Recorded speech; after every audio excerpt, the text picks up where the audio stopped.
ये ऐसा दिखता है और ये ऐसा दिखता है, ये भी ऐसा ही दिखता है और ये ऐसा तो दिखेगा ही। क्यों दिखेगा? क्योंकि हम इन्हें माइक्रोस्कोप से इनलार्ज करके देख रहे हैं। जी हाँ, आज हम बात कर रहे हैं माइक्रोस्कोप की। आज का बहुत ही महत्वपूर्ण टॉपिक है माइक्रोस्कोप। अगर आप मेडिकल स्टूडेंट हैं तो आपके लिए बहुत ही इंपॉर्टेंट टॉपिक है, और अगर आप बीएमएलटी डीएमएलटी कर रहे हैं तो आपके लिए बहुत ही इंपॉर्टेंट टॉपिक है, और आपको इसको बिना स्किप किए लास्ट तक देखना है। तो आज हम माइक्रोस्कोप में क्या क्या पढ़ेंगे? आज पढ़ेंगे माइक्रोस्कोप का इंट्रोडक्शन, और पढ़ेंगे properties of microscope, use of microscope and parts of microscope. तो आपको लास्ट तक देखना है। फिर चलिए शुरू करते हैं। सबसे पहले देख लेते हैं डेफिनेशन ऑफ माइक्रोस्कोप यानी इंट्रोडक्शन ऑफ माइक्रोस्कोप। बात एक ही है, पढ़ते हैं। Microscope is an instrument used to magnify minute object और micro organism which can not seen by naked eyes. चलिए समझते हैं। माइक्रोस्कोप एक ऐसा उपकरण है जिसमें हम कोई छोटी वस्तु हो या फिर माइक्रो ऑर्गेनिज्म हो, उन्हें हम खुली आंखों से नहीं देख सकते, तो उसके लिए हम माइक्रोस्कोप का यूज़ करते हैं। एक टर्म यूज़ होती है माइक्रोस्कोपी। माइक्रोस्कोपी क्या है? तो microscopy is technique for visualised object with the help of microscope. यानी माइक्रोस्कोपी एक ऐसी टेक्निक है जिसमें हम विजुअलाइज करते हैं किसी ऑब्जेक्टिव को यानी किसी वस्तु को विजुअलाइज करते हैं किसकी मदद से? माइक्रोस्कोप की मदद से। तो उसे हम माइक्रोस्कोपी कहते हैं। जैसे लैब में हम माइक्रोस्कोप की सहायता से किसी सेल को देख रहे हैं, आरबीसी को देख रहे हैं, डब्ल्यूबीसी को देख रहे हैं या फिर यूरिन देख रहे हैं उसमें, तो उस तरीके को यानी उस टेक्निक को हम क्या कहेंगे? यानी कि वो स्टूडेंट माइक्रोस्कोपी कर रहा है। चलिए अब माइक्रोस्कोप के पार्ट्स को देखते हैं। सबसे पहले देखेंगे ये है ऑक्यूलर लेंस। ऑक्यूलर लेंस को आईपीस भी कहते हैं, जिससे हम देखते हैं, जहाँ से हम अपनी आँखों से इमेज को देख पाते हैं। पर सेकेंड है लेंस हेड। ये लेंस हेड है जिसे हम 180 डिग्री रोटेट कर सकते हैं। फिर आ जाएगा आर्म। आर्म क्या है? आर्म हम इसे हैंडल करने के लिए, यानी हमें माइक्रोस्कोप को एक जगह से दूसरी जगह रखना है तो हम इस आर्म को पकड़ के रख सकते हैं। फिर आ जाएगा मैकेनिकल स्टेज। मैकेनिकल स्टेज क्या है? यह स्टेज से इससे एक क्लिप के माध्यम से हमारी स्पेसिमेन की स्लाइड अटैच रहती है, जिससे हम रोटेट कर सकते हैं। फिर आ जाएगा अपना कोर्स फोकस एडजस्टमेंट।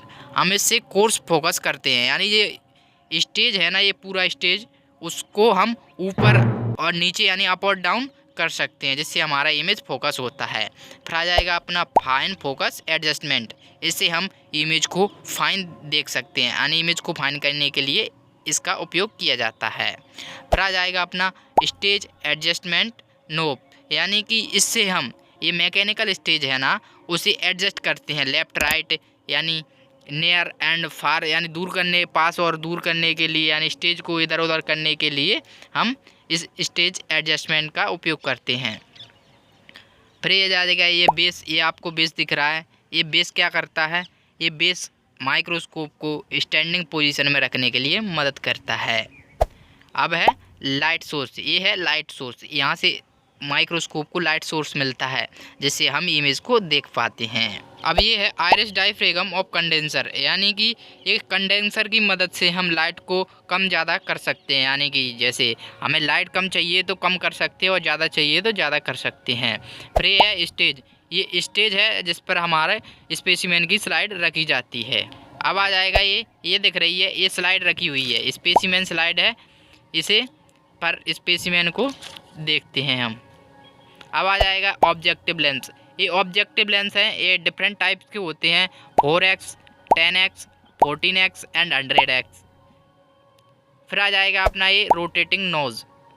ये रोटेटिंग नोज़ है, इससे हमें 4x चाहिए तो 4x पर रोटेट करके हम इन लेंस ऑब्जेक्टिव लेंसों को रोटेट कर सकते हैं। अब पढ़ेंगे types of microscope. Microscope 2 types के होते हैं बेसिकली। पहला light microscope, second electron microscope. Light microscope में होते हैं bright field microscope, dark field microscope, phase contrast microscope, fluorescent microscope. अब पढ़ेंगे इलेक्ट्रॉन माइक्रोस्कोप में कौन कौन से होते हैं। पहला होता है ट्रांसमिशन माइक्रोस्कोप और दूसरा स्कैनिंग माइक्रोस्कोप।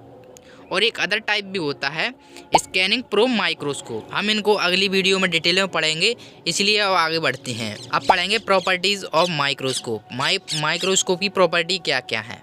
पहला है magnification, second resolution and third is contrast. अब इनको एक एक करके हम डिटेल में पढ़ते हैं। मैग्नीफिकेशन क्या होता है।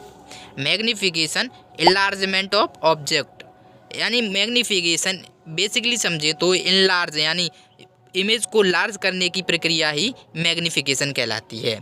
चलिए पढ़ते हैं। We can calculate the total magnification of specimen by multiplying the objective lens magnification by the ocular lens magnification. हम टोटल मैग्नीफिकेशन को कैलकुलेट करने के लिए हम ऑब्जेक्टिव लेंस की मैग्नीफिकेशन और ऑक्यूलर लेंस की मैग्नीफिकेशन का मल्टीप्लाई कर देंगे तो हमारे टोटल मैग्नीफिकेशन आ जाएगी। अब ऑब्जेक्टिव लेंस कौन से होते हैं।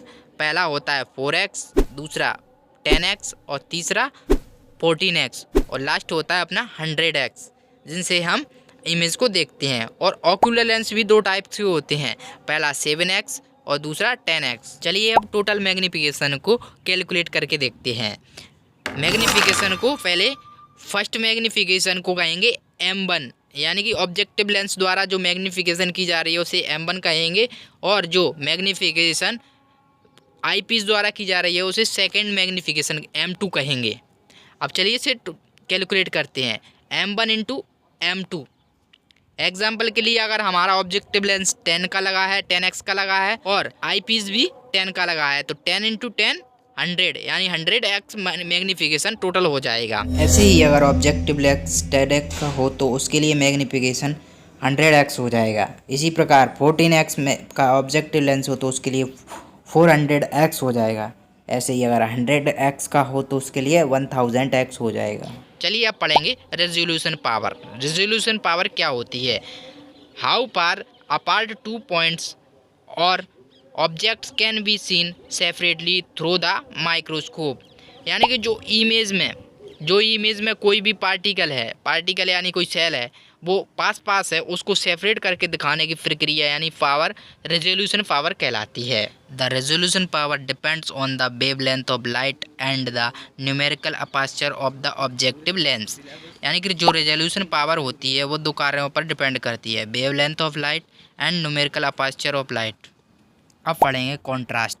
कॉन्ट्रास्ट क्या है। Contrast is the difference in the light intensity between the sample and background, यानी कि ये डिफरेंस कराती है कि बैकग्राउंड का कलर और सैंपल का कलर ऐसा हो कि हमें बैकग्राउंड की अपेक्षा जो हम सैंपल देख रहे हैं वो क्लियर दिखना चाहिए। जैसे कि हमारा बैकग्राउंड ब्लैक है उस पर वाइट दिखता है ना, ऐसे ही ऐसा माध्यम फील कराना है कि कोई सैंपल को देखने में परेशानी ना हो, यानी कि सेम कलर हो जाएंगे तो वह देखने में परेशानी होगी, वही कॉन्ट्रास्ट कहलाता है।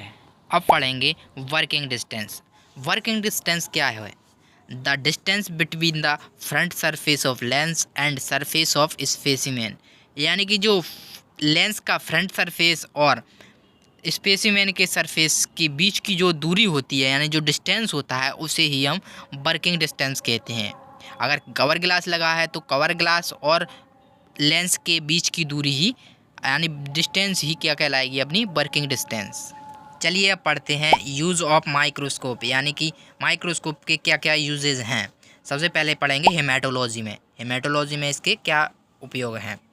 Analysing blood samples to count blood cells, detect abnormality in the cells morphology and diagnosis blood disorders, यानी कि हम इसमें ब्लड सेल काउंट करते हैं सैंपल से और डिटेक्ट करते हैं एबनॉर्मलिटी, यानी सेल की एबनॉर्मलिटी डिटेक्ट करते हैं और सेल की मॉर्फोलॉजी चेक करते हैं और डायग्नोसिस करते हैं। डिसऑर्डर, कोई डिसऑर्डर हो गया उसकी डायग्नोसिस करने के लिए हम माइक्रोस्कोप का यूज़ करते हैं। अगर सेल काउंट करना है, WBC, RBC, प्लेटलेट्स देखा होगा, डेंगू में प्लेटलेट डाउन हो जाते हैं तो उसके लिए हम काउंट करेंगे प्लेटलेट्स को, वो माइक्रोस्कोप के माध्यम से करेंगे।